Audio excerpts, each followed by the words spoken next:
अस्सलामुअलैकुम नाजरीन, आज हम बनाने वाले हैं मटन हलीम। हलीम, डलीम या फिर खिचड़ा, आप इसे कुछ भी कह सकते हैं। तो चलिए शुरू करते हैं इसे बनाना। इसे बनाने के लिए 700 ग्राम मटन लिया। मटन को हमने अच्छी तरह धो लिया है। आधा कप दलिया, और यहाँ हमने 7 तरह की दालें ली हैं। मसूर की दाल, उड़द की दाल, मूंग की दाल, चने की दाल, साबुत मसूर, अरहर, हरी मूंग। चलिए तो दाल को हम थोड़ा सा दरदरा पीस लेंगे, क्योंकि हम इंस्टेंट खिचड़ा बना रहे हैं तो दाल को हम पीस कर डालेंगे। तो दाल को पीसने से पहले हम इसे थोड़ा सा भून लेंगे, क्योंकि हम पाउडर फॉर्म में जब दाल को डालते हैं तो थोड़ा सा कच्चापन रहता है। अगर हम इसे भून कर डालेंगे तो कच्चापन भी नहीं रहेगा और इसका टेस्ट बढ़ जाएगा। तो दाल को हम थोड़ा सा रोस्ट कर लेंगे, और दलिया को भी हम थोड़ा सा अलग से ही रोस्ट करेंगे। दलिया पिसा हुआ है, दाल को भून कर और इसे दरदरा पीस लेंगे। एक बड़ी सी कढ़ाई में ये सारी दालों को डालकर भून लेंगे।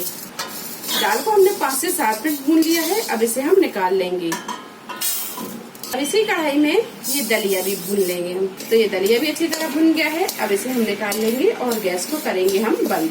दाल जब थोड़ी ठंडी हो जाए तब इसे हम पीस लेंगे। तो इसे हम बिल्कुल बारीक नहीं पीसेंगे, हल्का सा दरदरा रहने देंगे। और इसी में हमने दलिया भी मिला लिया है। तो जार में हम ये दाल डालेंगे और इसे पीस लेंगे। तो दाल को हम थोड़ा थोड़ा डालकर पीसेंगे। तो ये दाल को हमने पीस लिया है। अब इसे हम डालेंगे एक बड़े से बाउल में। तो ये सारी दाल और दलिया हमने पीस लिया है, ये देखिए, और इसे हमने थोड़ा सा दरदरा पीसा है। अब इसमें हम पानी डालेंगे। बड़े कप से 2 कप हम पानी डालेंगे। अच्छी तरह से मिक्स कर देंगे। इसे हम ढक कर रख देंगे आधा घंटे के लिए, कि ये सारी दालें अच्छे से फूल जाएं। कोरमा बनाने के लिए 2 बड़े चम्मच तेल को हमने गरम कर लिया है। इसमें हम डालेंगे साबुत मसाले। तो साबुत मसालों में तेज पत्ता, हरी इलायची, बड़ी इलायची, दालचीनी, लौंग, बादियान फूल, काली मिर्च, जाजीरा, जावित्री ली है। ये सारी चीजें डाल देंगे। मसाला जब हल्का सा तड़क जाए तो इसमें हम डालेंगे ये मटन को हम थोड़ी देर भून देंगे।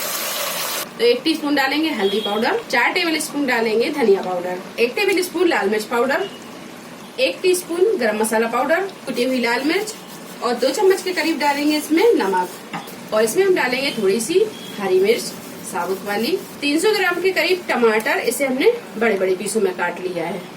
ये सारी चीजों को अच्छी तरह भून लेंगे। मसाला जब अच्छे से भून जाए तो इसमें हम डालेंगे पानी। तो 1 से 1.5 कप के करीब हम इसमें पानी डालेंगे। पानी को अच्छी तरह मिक्स करेंगे और इसका लगाएंगे हम ढक्कन। मीडियम टू हाई फ्लेम पर रखकर 4 से 5 सीटी लगा लेंगे। मटन अच्छी तरह गल गया है, ये देखिए। अब इसे हम डालेंगे एक बड़े से बर्तन में। मटन को डाल देते हैं हम एक बड़े से बर्तन में। मटन को थोड़ी देर भून लेंगे। थोड़ी देर भूनने के बाद में इसमें हम डालेंगे ये दालें जो हमने भिगा कर रखी थी। अब इसमें हम डालेंगे पानी। तो हमने यहाँ पर कुकर में 1 कप पानी डाला और इसे हम धोकर डाल दे रहे हैं। ये सारी चीजों को अच्छी तरह मिक्स करेंगे। अच्छी तरह से मिक्स करेंगे। गैस की फ्लेम को हम यहाँ फुल पर रखेंगे और थोड़ी थोड़ी देर में इसे चलाते हुए अच्छी तरह पका लेंगे। और इसमें 2 टेबल स्पून डालेंगे पिसे हुए चावल।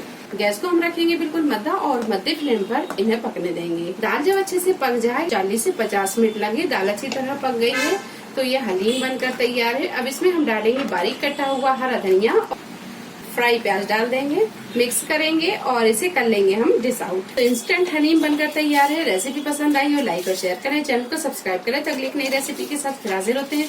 तब तक आप अपना ख्याल रखें। अल्लाह हाफिज।